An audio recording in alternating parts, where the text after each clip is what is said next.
How to change Instagram call ringtone.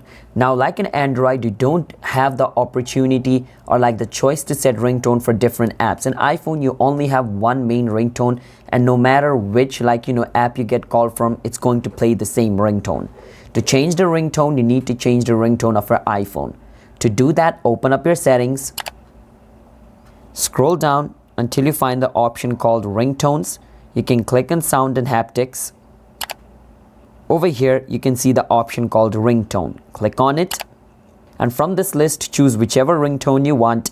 And once that ringtone is selected, it's going to use that ringtone for your entire iPhone, no matter what call you get. And that's how you guys can change Instagram call ringtone. Subscribe to our channel for more videos like this.